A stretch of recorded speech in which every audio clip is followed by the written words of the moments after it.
monsters, my name is Erin and I'll be your host for these little snack bite podcasts on folklore and mythological monsters from around the world. These podcasts focus on the actual cryptids, folklore and mythic monsters from global mythology, rather than focusing on the full stories of heroes and their big adventures.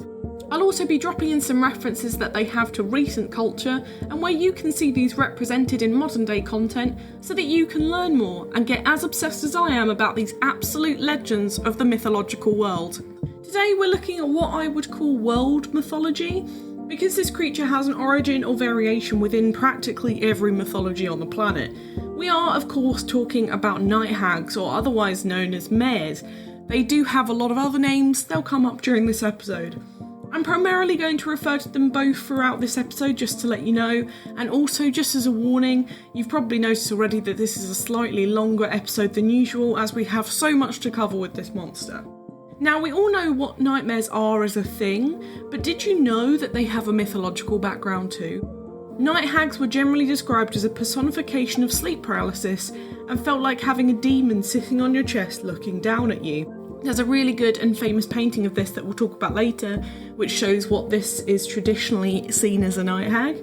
If you didn't know, sleep paralysis is a condition during waking up or falling asleep in which a person is aware but they're unable to move or to speak. It does full on freeze you up like a board. It is quite scary. During an episode you can hallucinate, which often results in extreme fear. Episodes of this generally last less than a couple of minutes, but it can be recurrent and people can suffer with it from childhood for the rest of their lives. Sleep paralysis has been described throughout history and cultures and is often involved in stories about alien abduction and other paranormal such events. In the general sense though, throughout most mythologies the night hag was believed to ride horses as well, which left the animals exhausted and covered in sweat by the morning. She could also entangle the hair of a sleeping person or animal, which led to the extreme bedhead of the victim in the morning.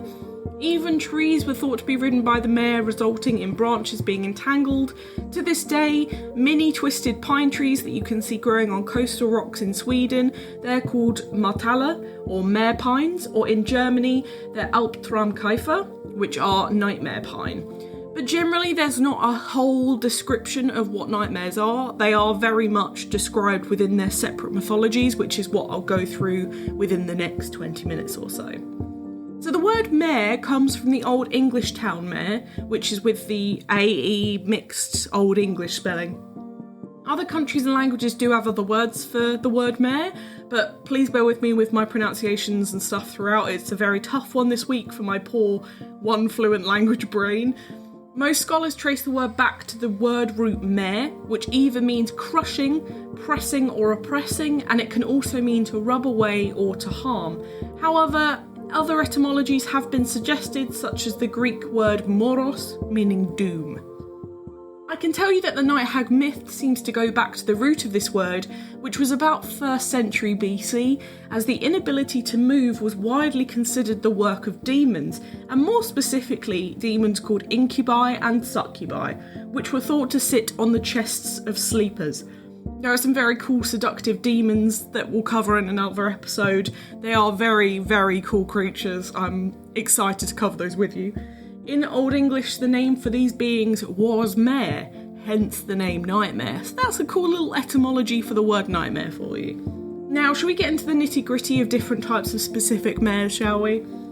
We'll start in Europe, as this is where it kind of derives from, and to be fair, where I'm from. And we're going to look at the most interesting ones, as there are literally so many I can't possibly list them all without sending you all to sleep, and we definitely don't want you to do that during this episode. So in Maltese folklore, they link sleep paralysis to an attack by the Hedela, a monster that haunts people similar to a normal ghost or poltergeist. In order to get rid of the Hedela, you have to put a silver knife under your pillow to stop it coming back. In Finnish mythology, there is an evil elf called the Detan, who transforms into a bird and sits on the chests of sleeping people, giving them horrific nightmares. In Greece and Cyprus, it's believed that sleep paralysis occurs when a demon called Vranas, similar to a vampire, sits and tries to steal the victim's speech or suffocate them in their sleep. In Spanish legends, the pasanta is a giant cat or dog that goes into people's houses in the night and puts itself on their chests, making it very difficult for them to breathe and causing them horrible nightmares. It's described as black, hairy, and having steel paws so you can't shake them off. In Sardinia, one of the islands off of Italy, they believe the cause of sleep paralysis to be the Amutadori. This creature sits on the chests of sleeping victims, suffocating them and ripping the skin with its nails. It's also believed that this demon wears 7 little red caps on his head, and if the victim steals one of the caps, they will find a hidden treasure as a reward for surviving. How kind! In Latvian folk culture, sleep paralysis is caused by a ghost called the Lietuvans, which tortures and strangles its victims. It's thought to be the soul of a murdered person and attacks people and animals. When being attacked, the victim would need to wiggle their left big toe to get him off. It's very specific. Similarly, in Croatian mythology, Mora is a dark spirit from the Slavic mythology who appears as a beautiful woman to visit men in their dreams, torturing them with desire before killing them. Some believe that a Mora enters the room through a keyhole, sits on the chest of the sleeper and tries to strangle them. To repel Moras, children are told to look at the window or turn the pillow and make the sign of the cross. You could also leave a broom upside down behind your door, put a belt on top of your bedsheets, or say an elaborate prayer poem before bedtime. There's a really good Scandinavian story about mares too. So in the 13th century, King Valandi died in a nightmare which was conjured by the Finnish sorceress Huld, hired by the king's estranged wife Driffa. The king had made a promise to return to his wife after 3 years.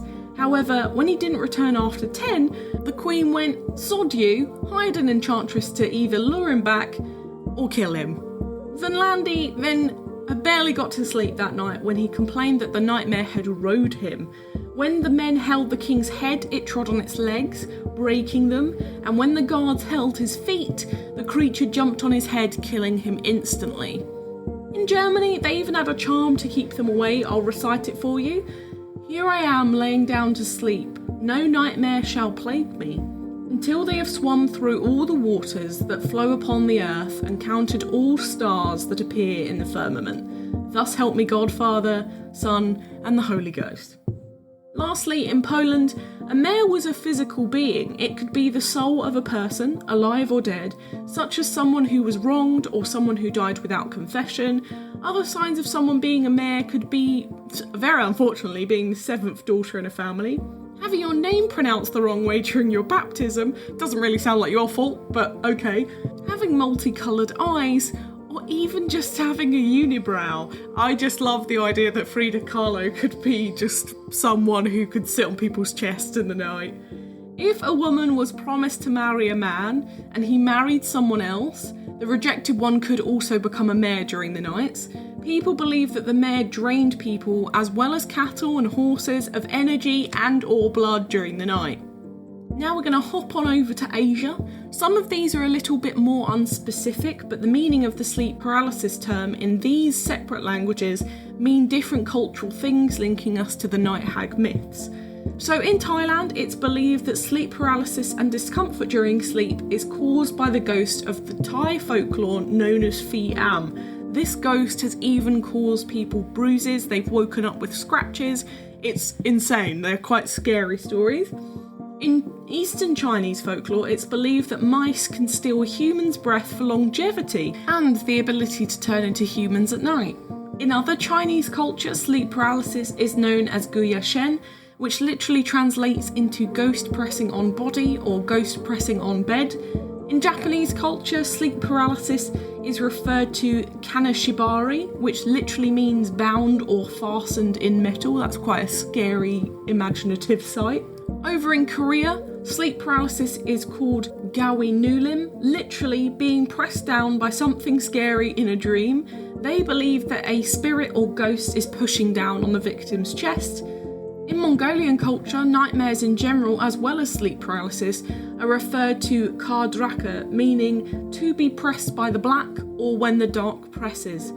In Philippine culture, SADS, which is sudden adult death syndrome, much like the infant version SIDS, have been attributed to nightmares and sleep paralysis too, which is just a really sad fact. In Kashmiri mythology, this is caused by an invisible creature called the Pasik Dar. Some people believe that the Pasik Dar lives in every house and attacks someone if the house has not been cleaned, which I just love the idea of, or if God has not recently been worshipped in the house. It can also be summoned if someone gets off on the misery of others, or likes a cheeky bit of Satanism. In Pakistan, sleep paralysis is considered an encounter with Satan, evil jinns, which is another mythological creature we'll cover another time, or demons who have possessed them. It's assumed that it's caused by the black magic performed by enemies or people jealous of other people. Children, and especially young girls, wear the tawiz, which is a special amulet which wards off evil eye. You've probably seen this in loads of tourist shops in European countries, Middle Eastern countries. It's a little trinket you can take home with you. In Arab culture, sleep paralysis is often referred to as jathum, literally what sits heavily on something. In folklore across other Arab countries, the jathum is believed to be a demon sitting on top of the person and choking them. It's said that it can be prevented by sleeping specifically on your right side and reading a verse in the Quran. In Turkish culture, sleep paralysis is often referred to as karabasan, which means the dark presser or assailer. It is believed to be a creature that attacks people in their sleep, pressing on their chest and stealing their breath, similar to that mouse in the Chinese folklore as well. Let's head over to Africa now. Specifically in Egypt, it's believed to be an evil African queen's ghost that is haunting souls, which she is trying to capture before being chased off by the guardian spirits. In Zimbabwean Shona culture, the word Madzikirira is used to refer to something strongly pressing down. This refers to the spiritual world in which an evil spirit tries to use its victim for some evil purpose. They also believe that the only people that can be affected by this have witches as relatives. How spooky is that? And lastly, we're going to hop over to the Americas. So during the Salem witch trials, several people reported attacks by some of the alleged witches that may have caused some sleep paralysis. In many parts of the southern United States, this is known as a hag, and the event is said to predict an upcoming accident. In Mexico, it's believed that this is caused by the spirit of a dead person. The ghost lies down upon the body of the sleeper, rendering them unable to move. People refer to this as sabuese el muerto, meaning a dead person on you. Gross. Just really gross. In Brazil, there's a legend about a mythological being called the Pisadera, or she who steps. She is described as a tall, skinny old woman with long, dirty toenails, white tangly hair, red eyes, and green teeth. She lives on the roofs of houses, waiting to step on the chests of those who sleep with a full stomach, so we all know not to go for a nap after a big lunch in Brazil. Phew! I think I covered quite a few there. I bet your brain is about to explode. Whilst researching this, I was overwhelmed with how many accounts there are from different countries and cultures, and I would totally recommend having a look for yourself if you're interested. If I missed any, let me know, but generally I think I've covered quite a good basis here. So in contemporary Western culture, the phenomenon of sleep paralysis is said to be the work of what is known as shadow people. There are 3 types of accounted shadow people who have been seen: a man with a hat, an old hag, and a hooded person.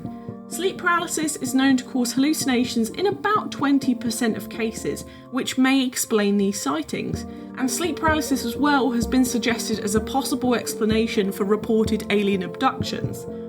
Okay, so for modern media, this one's a bit tricky because there are a lot of TV/movie/cartoon/video games that include nightmares and monsters based within nightmares.